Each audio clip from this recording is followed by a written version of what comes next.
Good morning, bonjour, ¿todo bien? Aquí estamos practicando idiomas. No vaya a ser que aparezcamos en cualquier momento en un pasillo de la feria de arte en Arco o quién sabe dónde y no podamos decir eso de nice to meet you. Are you a curator? Yes, I'm a curator. Ok, pues muy bien, pues tómate un par de cervezas de mi parte. Bueno, querría dedicar este tercero de los directos improvisatorios de esta sección del Yo estuve allí, de nuevo a la feria de Arco, porque esto tiene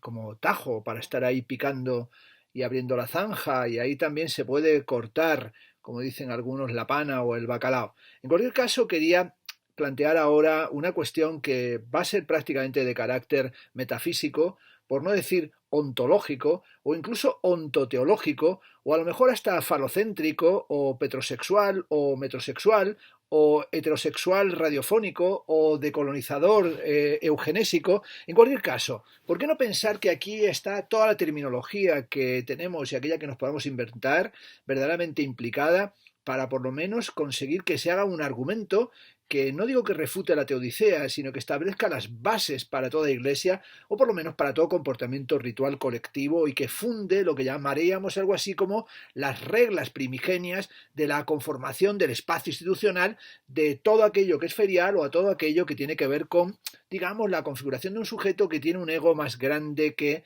la Catedral de la Almudena y tan feo como las pinturas que allí albergan. Bueno, ¿de qué es de lo que querría hablar? Pues sencillamente de este momento en el que el cogito ergo sum, esto es, el pienso luego existo cartesiano, el I shop de al 4am, el compro luego existo, o el iPod de al 4am, es decir, tengo un iPod y molo más que tú, todas estas fórmulas que atraviesan, digamos, la historia de los modos en los que se ha podido argumentar la existencia del sujeto, han quedado totalmente obsoletas y sobrepasadas por la única prueba de existencia, por el único argumento ontológico que tiene plausibilidad en nuestro tiempo, que es arco ergo sum. Es decir, si no estás en arco, sencillamente es que no existen. Alguien dirá, esto es fruto de un delirio mañanero, de la ingesta de setas y de algún tipo de estupefacientes, puede ser sencillamente que este hombre se alimenta con más fabada de la que su cuerpo admite, o por qué le ha salido de repente esta cosa de utilizar de nuevo lo que llamaba Ito Steller el latín internacional de discoteca, es decir, por qué se ha lanzado a hacer este argumento tan extraño de arco ergo sum. En vez del vobis vobiscum o el vanidad de vanidades, todo es vanidad. Bueno, todo esto también puede servir para hacer un ritual o quién sabe si hacer incluso una misa negra o algún exorcismo en el sistema paupérrimo del llamado arte español. ¿Por qué digo esto de arco ergo sum? Porque durante muchos años he visto penar, verdaderamente penar, peregrinar y casi hasta flagelarse en recónditos rincones de la Feria de Arco algunos artistas capitalinos de provincias o extraterritoriales o llegados directamente de lo más profundo de los montes y de las serranías españolas, y de repente andaban por allí llorando y sufriendo porque no estaba en Arco. Esto era algo que podía vulnerar todo principio, digamos, lógico aristotélico, porque era una suerte, digamos, de negación de la evidencia. Te podías encontrar con un sujeto y de repente te decía tremendamente compungido, estoy harto, me ningunean por todas partes, no estoy en Arco. Y tú te encontrabas allí en los pasillos enmoquetados, después sin emmoquetar y más tarde remoquetados de Arco, y te decía alguien que no estaba en Arco. ¿Cómo se podía producir esta contradicción tan flagrante, esta especie de pseudo contrafáctico en el que alguien se presentaba y te decía que no estaba en Arco? Pues sencillamente porque no habían incluido alguna de sus obrillas, algunas de sus cosas, algún cachivache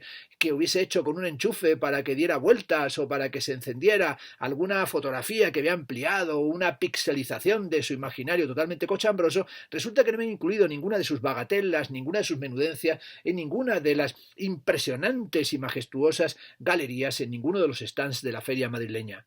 ¿Y cómo era posible que aquel artista que llevaba años cebando, pero realmente cebando, como un pavo, su currículum, con el hígado totalmente graso, después de haberse trajinado tantos gin tonics con toda clase de críticos y con toda clase de advisors y collectors y provectors y predictors, con tanta gente con la que había tenido que medrar, resulta que finalmente no estaba en Arco cuando físicamente se encontraba, como digo, en los pasillos? ¿Qué se podía hacer con ese pobre desgraciado, con aquel sujeto que había sido ninguneado, que carecía de existencia, es decir, que era una especie de agujero negro ontológico, era casi una materialización de algún problema o de alguna retórica heideggeriana, como que la nada de nadea, o que se producía un momento nihilificante, o una especie de un grund, es decir, que se lo había tragado el mundo, que el suelo se había deshecho bajo sus pies y que estaba casi metido en el maelstrom, y en ese momento succionante podía contemplar a otros náufragos, a otros ninguneados que también eran succionados hacia el averno, hacia lo más oscuro. Era como aquello de y cuando el rostro volvió, vio que otro sabio iba cogiendo las hierbas que él arrojó. Es decir, es verdad que había otros que ni siquiera podían pisar la moqueta de Arco, eran los auténticos refusés. Y esos refusés tenían hasta un sitio que se llamaba Flecha, y allí estaban penando porque en realidad lo que querían estar ellos era en el arco y pegar en la diana y venderlo todo y alicatarlo todo y conseguir salir en las portadas de los periódicos y realmente tener esa posibilidad de pavonearse en las noches madrileñas y decir que no solo estaba en Arco, sino que también estaba en Misa y repicando y que podía estar en el Coc y que tenía toda la ciudad a su antojo y a su capricho y que podía sencillamente invitar allí en el sol, en la discoteca, a todo el mundo y decir aquello, saca el whisky Chelly para todo el personal. Pero en ese momento en el que aquel era alguien que podía como un padrino antiguo tirar monedas por las calles, resulta que no estaba en Arco y que nadie se había dignado a llevarle un cuadrito, como digo, alguna bagatela, ni siquiera para meterla allí en el almacén para que la vieran sus amigos o para que llegara un coleccionista, incluso un personaje famoso de la farándula para comprarle un cuadro y para financiar aquello. Ni siquiera le habían permitido acudir a Arco pagando el stand y subvencionando al galerista miserable y auténticamente cutre y casposo, ni siquiera así le habían admitido. Era como una especie de picador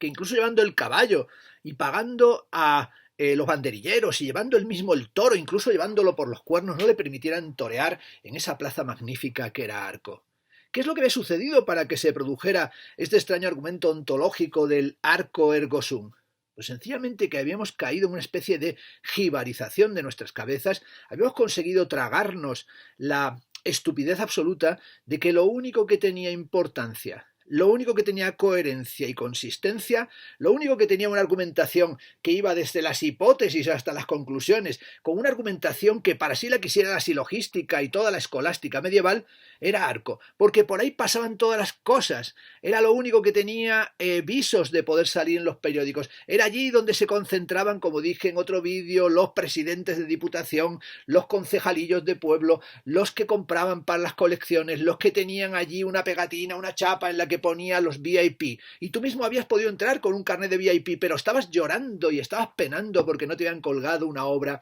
en un stand. Por tanto, nadie puede negar que durante muchos años estar en Arco era la condición de posibilidad para que entraras en el reino de los santos y en la nominación. Era una basura, sí, pero era como la escatología, al mismo tiempo teleología y análisis de los desechos y de las deposiciones. Era como una especie de alquimia superior a la de la merde d'artista, a la mierda de artista de Piero Manzoni. Era la alquimia absoluta. Podías pasar de lo que eras, un auténtico zampabollos, un cretino pero sin asas, un tonto a las tres, el típico personaje que no hacía ni la O con un canuto, ese artista inspirado y totalmente conceptual,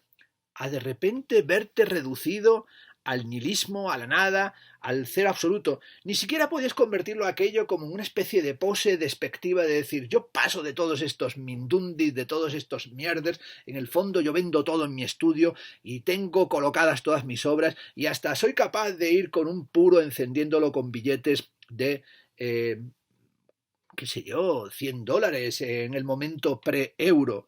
Pero aunque pudieras hacer eso, cuando llegaba la noche y la oscuridad y el frío se apoderaba de todo y winter is coming y el invierno estaba llegando, tú estabas allí como un pobre desgraciado en el mes de febrero sin poder conseguir la soñada existencia. Por tanto hay que decirlo, queridos amigos, yo estuve allí en aquellos años en los que se estaba escribiendo esas páginas de la neometafísica estético-patriótica en la que el único argumento ontológico que, como digo, tenía alguna plausibilidad, el único teorema de existencia que se podía explicar en las escuelas del cinismo estético nacional católico y postnacional católico era el de arco ergo sum. Por lo tanto, de vez en cuando enseño alguna cosa y en esta ocasión he enseñado incluso a argumentar en latín.